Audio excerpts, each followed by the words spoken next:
শ্রীমন গৌর হরি, যিনি নদিয়া ইন্দুয়া কুমদ বধুয়া, যিনি কিনা রসের নাটুয়া গোড়া, যিনি নিত্য নৈমত্ত ভক্ত হৃদয় রমণকারী শ্রীমন গৌর হরি। ভক্তির ভগবান গৌরাঙ্গ সুন্দর সারাদিন নবদ্বীপের হরিনাম সংকীর্তন করে যখন সাজের বেলায় ঘরে ফিরে এসেছিলেন, মাতা সচী দেবী প্রাণে নিমাইকে দর্শন করে আরতি করেছিলেন। আরতি শেষ করে নিমাই চাঁদকে সেবা দিয়ে শয়ন মন্দিরকে আলোকিত করে শয়নে দিয়েছিলেন। নিমাই চাঁদ ঘুমিয়েছিলেন।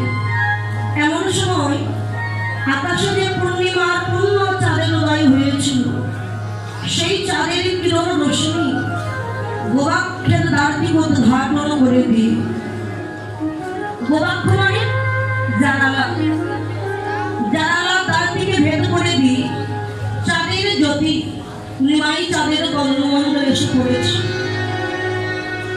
নিমাই চাঁদ আর শয্যায় থাকতে পারলেন। শয্যা মন্দিরকে পরিত্যাগ করে একাকিনী নবদ্বীপের পথ দিয়ে মহাপ্রভু যাত্রা করেছে।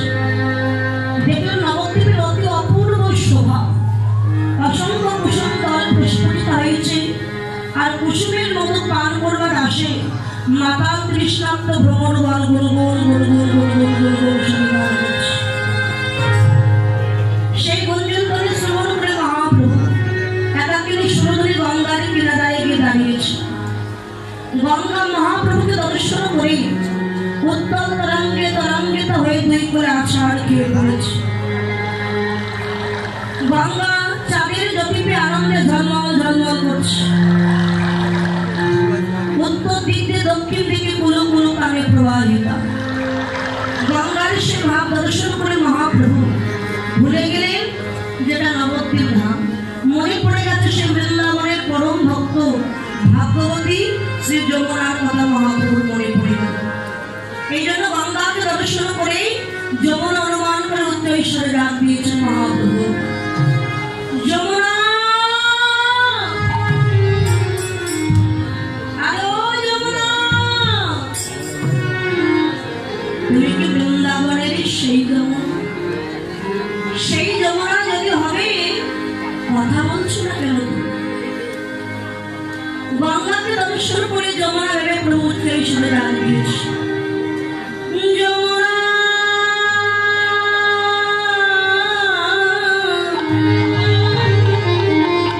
আরে ও যমুনা,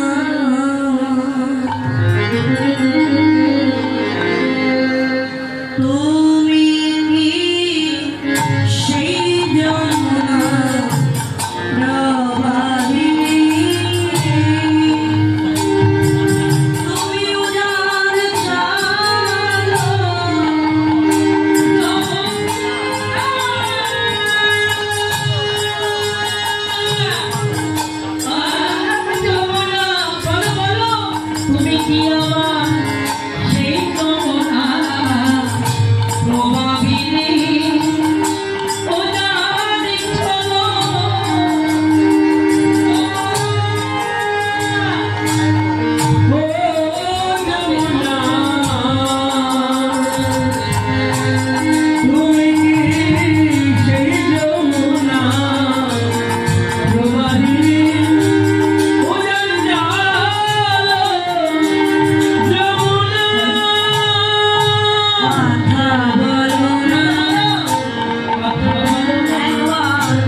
কিবা ফুলবন হে